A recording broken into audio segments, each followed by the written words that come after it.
네, 이종우의 특별한 시선입니다. 매주 월요일 시장에 맥을 짚고요. 또 중기적인, 단기적인 전략도 세웁니다. 이종우 주식평론가 함께하겠습니다. 어서 오십시오. 예, 안녕하세요. 금리 인하에 대한 기대감으로 주가를 꽤 올려놨고요. 예. 이번 주는 이제 G20 정상회의가 가장 관심입니다. 일단 예. 미증시부터 보면요, S&P가 그 어려운 가운데 어쨌든 사상 최고치를 또 한번 찍고 갔는데, 그렇죠. 이게 어떤 상승으로의 복귀냐, 아니면 소위 좀 고점 이후에 또 좀 흔들리는 국면이나 예. 어떻게 보세요? 작년 1월 달에 2,890 정도까지 올라갔거든요. 네. 그게 첫 번째 고점이었고 이번이 네 번째 고점입니다. 네. 그러니까 그 중간에 세 번 정도였었는데 결국 3,000포인트를 넘지 못하고 계속해서 무너지는 형태였었거든요. 이번에 과연 그거를 넘어서 상당히 큰 폭으로 주가가 추가적인 상승을 할 수 있을 것인가 하는 것이 굉장히 지금 관심입니다. 우리나라 주식시장이 아시는 것처럼 2020 정도에서부터 시작해서 110포인트 정도가 올라왔는데요. 그 올라온 가장 큰 그 힘이 됐던 건 역시 보면 미국 주식시장이었다 이렇게 볼 수 있는데, 이제 관건은 과연 이제 그 S&P 500 지수가 지속적으로 상승할 수 있을 것인가 하는 부분인데, 과거에 비해서는 그 동력이 좀 약하다라고 말씀드릴 수 있습니다. 2008년도 1월 달에 말씀드렸던 것처럼 처음 그 사상 최고치를 기록을 했지 않습니까? 이때 동력은 미국의 기업 이익이 26% 정도 증가했었고요. 그 다음에 2017년도 말에 그 법인세 인하가 있었습니다. 이 동력으로서 움직이는 형태였었고요. 그 다음에 세 번째가 지난 4월 달에 이제 2,900대 후반 정도까지 올라왔었는데, 그때 힘은 금리 인상이 마무리되고, 그 다음에 이제 미국 경제가 1분기에 3.1% 상승했다, 이런 것 때문에 네. 올랐어요. 근데 지금은 우리가 한번 따져보면요, 미국의 주가가 올라가는 가장 큰 이유는 금리 인하입니다. 그러니까 과거에 비해서는 동력이 좀 약하다라고 볼 수 있고요. 이제 앞으로 관건은 우리나라 시장에 어떤 영향을 미칠 것인가 하는 부분인데, 두 가지로 볼 수 있습니다. 미국 시장이 계속 상승할 수 있을 것인가, 이게 하나 관건인데 앞에서 말씀드렸고요.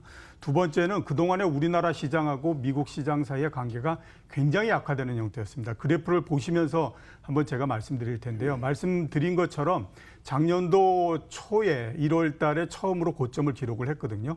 그 이후에 보시면 미국 시장은 고점이 거의 이렇게 옆으로 누워있는 형태이지 않습니까? 그래서 작년 1월 달의 고점이 2,872였고요. 두 번째 고점이 2,930이었습니다. 세 번째가 2,945였고, 그 다음에 이번이 2,954니까 어떻게 되든지 조금씩 올라가고 네. 있는 형태죠. 그 사이에 한번 파란색으로 되어 있는 거 보시면 그게 우리나라 종합주가지수인데요. 이 S&P 500하고 고점을 기록했던 시점만 같을 뿐이지 지수는 계속해서 내려왔죠.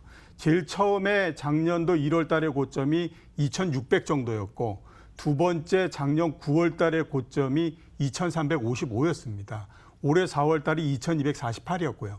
지난주에 2,130입니다. 낮아지네요. 예, 그러니까 계속해서 낮아지는 거죠. 미국의 고점은 옆으로 눕거나 위로 조금씩은 올라가는데 우리는 계속해서 낮아지고 있기 때문에 전체적으로 우리가 한번 보면 둘 사이의 격차가 계속해서 벌어진다라고 볼 수밖에 없기 때문에, 결국 그 얘기는 미국 주식시장이 사상 최고치를 경신한다고 하더라도 우리 시장에 미치는 영향이 현재로서는 그렇게 크지 않다라고 봐야 되는 거거든요.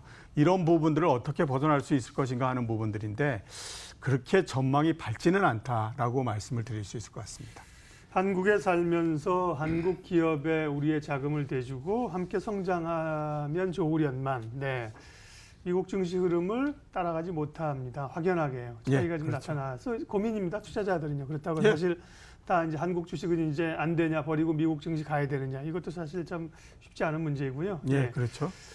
어쨌든 간에 최근에는 비교를 해주셨지만 미국 증시는 강해요. 그러니까 이제 위험 자산의 대표 주식이 강하고, 제가 지난주 말씀드렸는데 안전자산도 강하고, 이게 같이 지금 나타나는 건데, 대표적인 게 이제 안전자산 가운데 채권입니다. 10년물 금리가 1%대를 들어갔다 나왔으니까 채권은 계속 강세인데, 그렇죠. 강세 흐름이 계속 될까요? 채권 강세도 어느 정도는 좀 진행이 됐다라고 보입니다. 우리나라 기준으로 한번 보면요. 지난주에 우리 대표 금리가 국고 3년물이지 않습니까? 국고 3년물 금리가 1.42%거든요. 지금 우리나라 기준금리가 1.75%니까 0.33%포인트 정도 차이가 나버린 그런 거죠. 과거에 제일 이 격차가 컸던 게 2013년도에 0.31%, 즉 31bp입니다. 그러니까 지금이 기준금리하고 그다음에 대표금리 사이에 금리 차가 가장 크게 났다 이렇게 이제 볼 수 있는데 이 부분들은 긍정적으로 보면 한국은행이 시간이 지나면서 금리를 내릴 거다라고 하는 거를 예고를 하고 있다라고 보이죠. 그동안에 기준금리하고 이 금리 사이에 시장금리 사이에 한 역전이 일어난 것이 7번 정도 있었는데요. 그중에 2016년 한 번 정도를 제외하고는 거의 대부분 다 금리를 내렸다라고 내렸기 때문에 이번에도 내린다라고 봐야 되는데요. 그 금리 격차가 많이 나는 것도 또 하나지만 이번 같은 경우에 아마 금리의 역전 현상이 가장 오랜 시간 동안에 걸쳐서 계속되지 않을까라는 생각이 듭니다. 이번에 금리 역전이 처음 발생한 날이 3월 22일이거든요. 지금 한 3개월 정도 지났잖아요. 만약에 7월, 8월 이렇게 두 번 다 그 금리 인하를 해서 금리 역전돼 있는 현상을 다시 바로잡는다고 하더라도 짧아야 5개월 정도가 걸리는 겁니다. 그러니까 굉장히 오랜 시간이 이렇게 됐는데 말씀 많이들 하는 것처럼 금리의 역전 현상이라고 하는 것은 경기가 둔화될 가능성이 높다라고 하는 거를 반영한다라고 얘기들 많이 하지 않습니까? 그런 면에서 봤을 때는 조금 불리한 형태의 움직임이 지금 계속되고 있다라고 봐야 될 것 같고요. 미국은 그러니까 위험 자산도 올라가고 그다음에 또 이게 그 안전 자산도 올라가고 이런 형태가 가는데 지금은 정책 때문에 둘이 이제 같은 방향으로서 움직이는데 이런 방향으로서 계속 가기는 어렵다라고 봐야 될 것 같고요. 그런데 금리 이런 부분들이 더 떨어질 그 부분들은 별로 없습니다. 미국 같은 경우에. 지금 3.1%의 성장을 하는 거에서 더 금리가 내려가서 10년물이 1.5%, 1.2% 이렇게 갈 수는 없는 거잖아요. 그런 면에서 봤을 때는 아마 둘 사이의 싸움은 안전자산 쪽이 좀 승리하는 쪽으로 가지 않을까라는 생각이 듭니다. 또 하나의 안전자산으로 기세를 올리고 있는 게 금입니다. 금이죠. 그렇죠.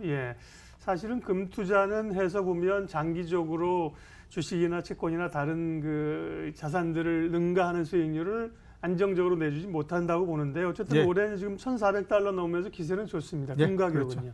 그렇죠. 안전자산 올라간 것 중에 금 이외에 또 보면 엔화가 있죠. 그렇죠. 엔화 107엔까지 갔기 때문에 굉장히 강세였고요. 또 이제 금이 강세였고 이런 건데요. 금이 올라간 거는 말씀하셨던 것처럼 안전자산에 대한 그 부분도 있고요. 또 하나는 그동안에 가격이 많이 떨어졌기 때문에 이런 부분들도 있습니다. 2006년도, 7년도에 1,900달러 정도까지 갔었거든요. 온스당. 그리고 계속해서 내려갔다가 2016년도에 1,050달러 정도로서 바닥을 칩니다. 그리고 1,050달러와 1,200달러 사이를 왔다 갔다 하는 형태였었는데 이번에 그걸 뚫고 올라갔기 때문에 굉장히 이제 빠른 속도로서 올라왔다 이렇게 볼 수 있고요. 그런데 안전자산 선호, 그러니까 달러나 또 엔이나 또 이게 금 이런 것처럼 안전자산에 대한 선호는 국제 금융시장이 불안정할 때에 굉장히 많이 나왔던 형태이고요.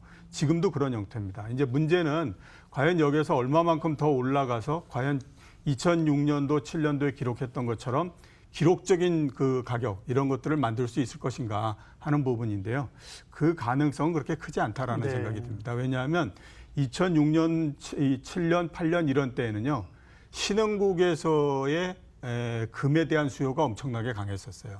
인도를 중심으로 해서 굉장히 강한 수요가 있었는데 지금은 그런 수요는 없는 상태거든요. 그냥 국제적으로 돈이 굉장히 많이 풀리고 금리가 낮다 보니까 그게 금으로써 오고 이런 그 형태인데 동력이 약하다 보니까 올라가는 이 정도도 그렇게 강하지는 못할 거다라고 보는 게 맞겠죠.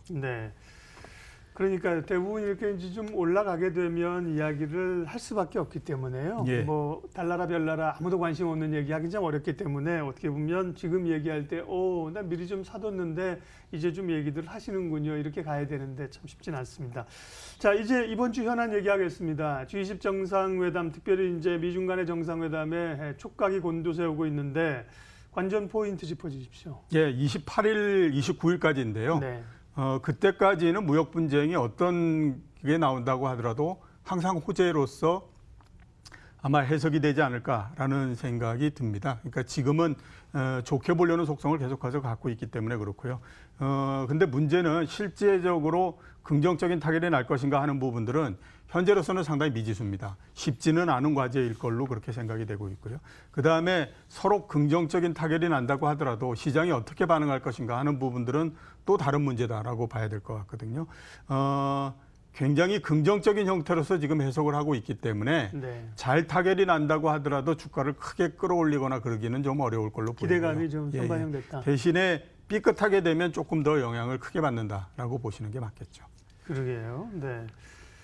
그러면 국내 지수 흐름들은 어떻게 보십니까? 대략 이제 2120까지 올라와 있는 상황들이고 말씀하신 것처럼 이제 G20이 주말이기 때문에요. 요거를 미리 좀 조치를 취하면서 전략을 가야 될지 아니면 확인하고 가도 늦지 않을지 좀 고민입니다, 이번 주에. G20 네. 그다음에 또 미중 무역 그 협상 이런 것들이 네. 굉장히 오래된 재료이기 때문에요. 네. 재료의 영향력이 좀 많이 떨어져서 너무 그거에 관심을 가질 필요는 없고요. 예.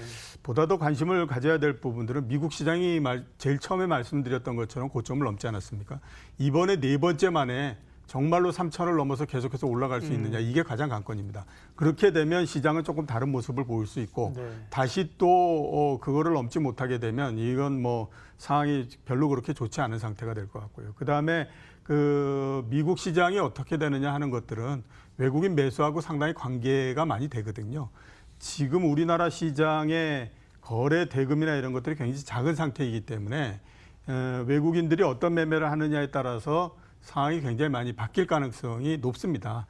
그런 면에서 한번 보셔야 될 것 같은데 국내 주식시장 상황은 모두에 말씀드렸던 것처럼 선진국이나 이런 데보다는 별로 좋지 않은 상태고 그만큼 동력이 강하지 않다라는 얘기가 되기 때문에요. 크게 기대하시는 거는 바람직하지 않다라는 생각이 들고 종목별로는 업황의 변동이 그러니까 이렇게 긍정적으로 아주 나빴다가 좋아지는 뭐 자동차나 이런 것처럼 그런 거 외에는 대형주는 크게 그렇게 상승하기는 어렵다라고 보이고요.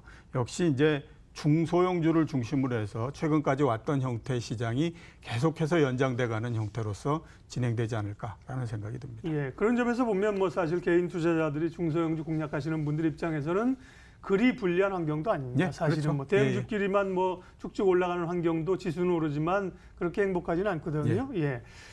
예, 이종우 평론가님 모시고 이종우의 특별한 시선 이번 주 상황들 점검했습니다. 고맙습니다. 네, 지수 흐름은요. 코스피는 조금 올랐고요. 코스닥은 조금 밀리면서 전반적으로 조금 관망세가 펼쳐지고 있다고 보는 게 맞겠습니다. 출발 마켓 온 오늘 순서는 여기까지 하겠습니다. 함께해 주셔서 고맙습니다.